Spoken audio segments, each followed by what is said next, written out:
బాబు sound కొంచెమా sound అబ్బాయి ఎక్కడ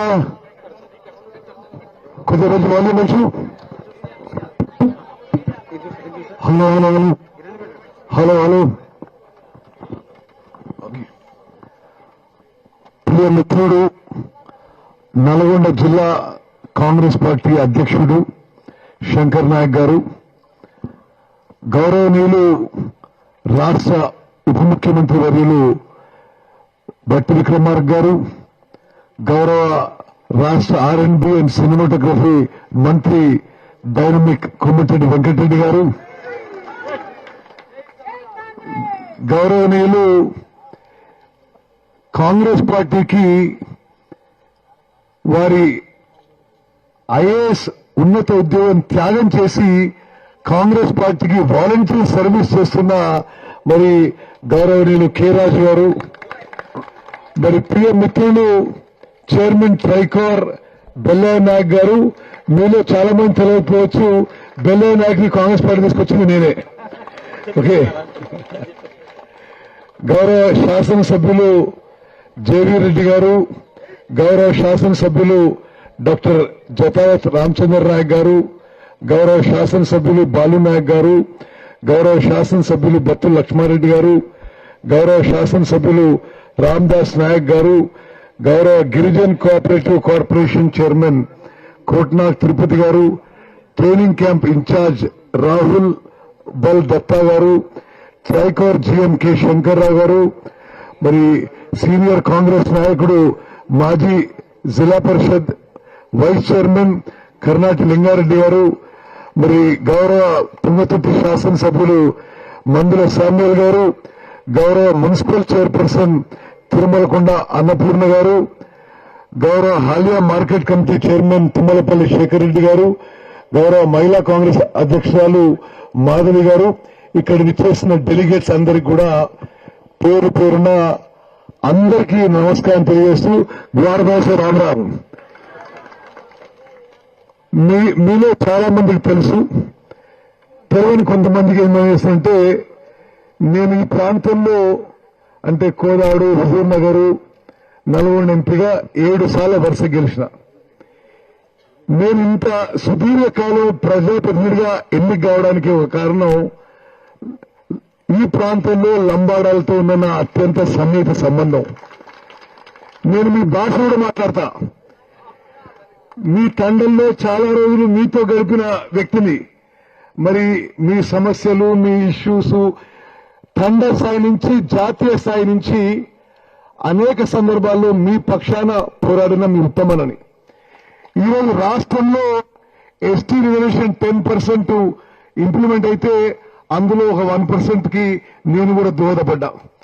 ఎట్లాంటి మీకు చెప్తా, రాజు గారు, టీఆర్ఎస్ పార్టీ 2014లో అధికారంలో వచ్చింది. నేను పదే అసెంబ్లీలో ఉన్నప్పుడు అసెంబ్లీలో, పార్లమెంట్లో ఉన్నప్పుడు పార్లమెంట్లో ఎందుకు మీకు ఈ రిజర్వేషన్స్ పెంచడం లేదు అనేది అడిగేది. అప్పుడు రాష్ట్ర ప్రభుత్వాన్ని అడిగితే మేము కేంద్రం పంపించినది, కేంద్ర ప్రభుత్వాన్ని అడిగితే మాకు ప్రపోజల్ అదే అనేది.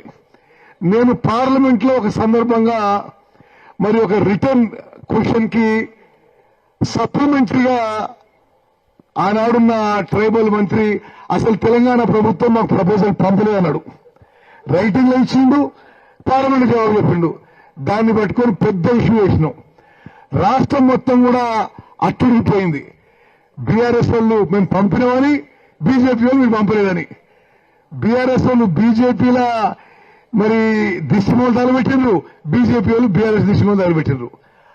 ఆ ఇష్యూ ఎంత వేడెక్కిందంటే దాని పర్యవసనమే అప్పుడు కేసీఆర్ ఏ కేంద్ర ప్రభుత్వం కోసం వెయిట్ చేయలే, ఏం చేయలే.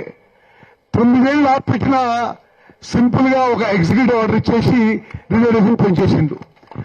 ఆ రోజు తర్వాత కూడా రాజుగారు నేను పదే అడిగేవాడిని, 2014 నుంచి వీళ్ళకి రిజర్వేషన్స్ పెరగాల్సిన అవసరం ఉండే, మీరు 8-9 ఏళ్లు డిలే చేసిండ్రు, ఆ బ్యాక్లాగ్ కూడా వీళ్ళకి ఇవ్వాల్సిన అవసరం ఉందని చెప్పి మీ పక్షాన పోరాడిన వ్యక్తిని. అదేవిధంగా గత కాంగ్రెస్ ప్రభుత్వంలో SC ST సబ్ ప్లాన్ చట్టబద్ధత క్రియేట్ చేసిన వాళ్ళలో ఆ కేబినెట్ లో కూడా నేను మంత్రిని. భారతదేశంలో మొట్టమొదటిసారిగా ఆనాడు ఉమ్మడి ఆంధ్రప్రదేశ్ లో ఎస్సీ ఎస్సీ సబ్ ప్లాన్ కి చట్టబద్ధత మేము సృష్టించడము. అంటే ఎస్సీలకి ఎస్టీలకి మీ జనాభాకి అనుగుణంగా బడ్జెట్ కేటాయింపు చేయాలి అనే దానికి చట్టబద్ధత కల్పిస్తే ఆ తర్వాత 10 ఏళ్ల పాటు వచ్చిన బీఆర్ఎస్ ప్రభుత్వం దానికి అనుగుణంగా ముందుకు పోలేదని చెప్పి మనం చేస్తాను. నాకు ఇప్పుడు సంపూర్ణ నమ్మకం ఉంది. మరి దళితులు, గిరిజనులు, బీసీలు, మైనారిటీలు, అణగారిన వర్గాలు, బలహీన వర్గాలపై నిరంతరం పోరాడే సుదీర్ఘ ప్రియ మిత్రుడు బట్టి విక్రమార్క గారు ఇప్పుడు రాష్ట్రాన్ని నడిపిస్తున్నాడు. రాష్ట్ర ఆర్థిక వ్యవస్థ వారి చేతిలో ఉంది. నాకు ఏమీ సందేహం లేదు, మీరు అడిగిన కోరికలన్నీ ఈరోజు తీరిపోతాయి. మరి తప్పనిసరిగా ఎస్టీలకి బడ్జెట్ లో మీ జనాభాకి అనుగుణంగా 10% ఉంటుందని చెప్పి బట్టి గారి పక్షాన నేను హామీ ఇస్తున్నాను. చేతబట్టి బట్టి గారు, వెంకటరెడ్డి గారి తరఫున 10% కంటే తక్కువ కాకుండా మీ బడ్జెట్ ఉంటుందని చెప్పి నేను ఈరోజు ఈ రాష్ట్ర కేబినెట్ సభ్యునిగా, మరి బట్టి గారి మిత్రులుగా నేను ప్రకటిస్తున్నా. అదేవిధంగా గతంలో ఉన్న బీఆర్ఎస్ ప్రభుత్వం రాజు గారు గ్రామ పంచాయతీలు ఇప్పుడు 8,000 ఉంటే 12,500 పంచినాయి. అన్ని తండాలను గ్రామ పంచాయతీ చేసిండ్రు. కానీ గ్రామ పంచాయతీలు చేసిండ్రు కానీ గ్రామ పంచాయతీలకి మౌలిక సదుపాయాలు కల్పించలేదు. నేను ఎమ్మెల్యేగా, ఎంపీగా చాలా ఈ తండలో తిరుగుతూ సర్పంచులు చెట్ల కింద వాళ్ళ ఇళ్లలో కూర్చొని పనులు చేసుకునేది. అంగన్వాడీ బిల్డింగ్స్ లేవు, స్కూల్ బిల్డింగ్స్ లేవు, ప్రైమరీ హెల్త్ సెంటర్స్ లేవు.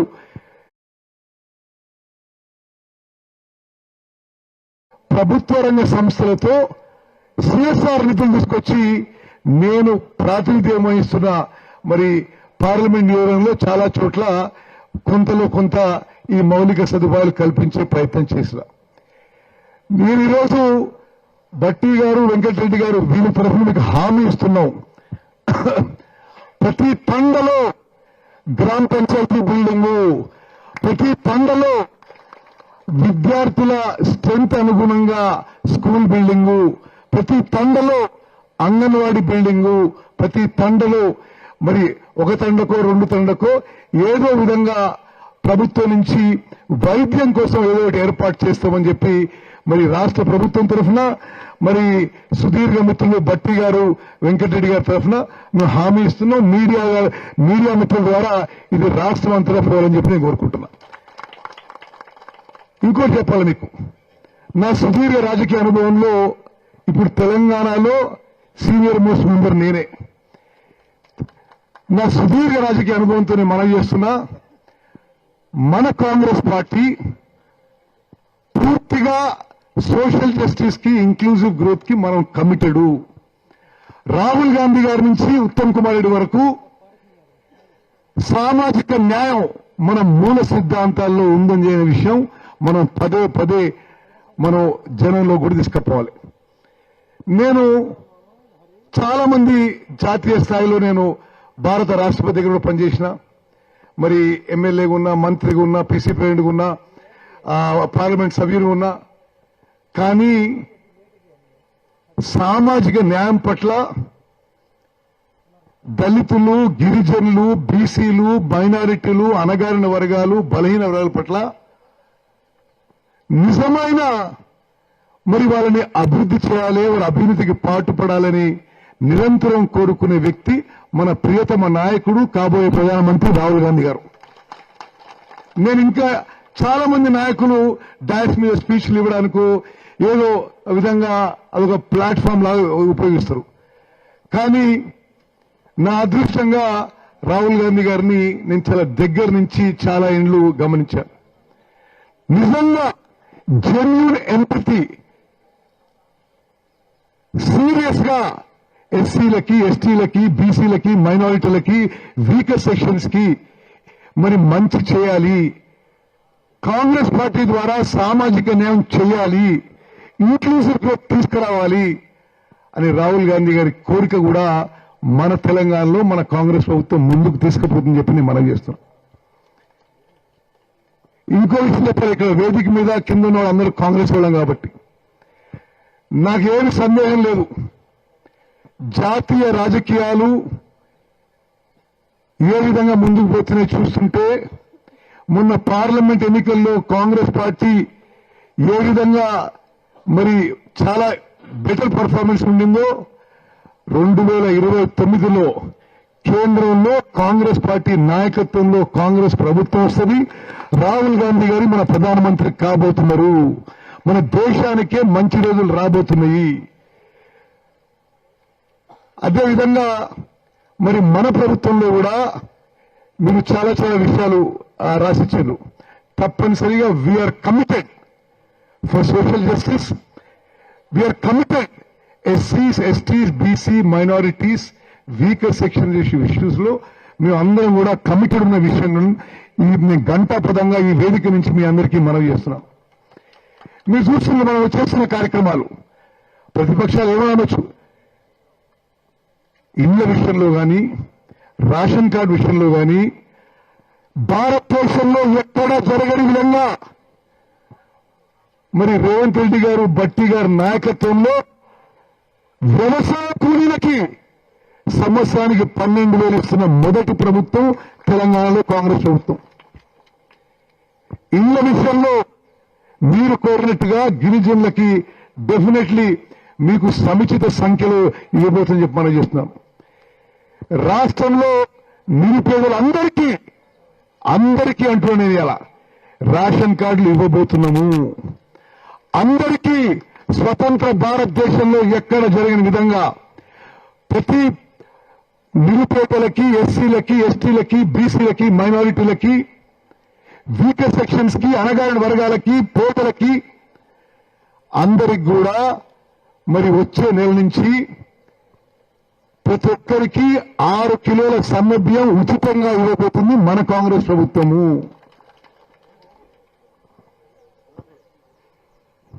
అదేవిధంగా ఇళ్ల విషయంలో కూడా మీకు నేను అంటే నిస్సందేహంగా వితౌట్ ఎనీ డౌట్ కేటగిరీగా అష్యూరెన్స్ ఇస్తున్నా. ఎస్టీల విషయంలో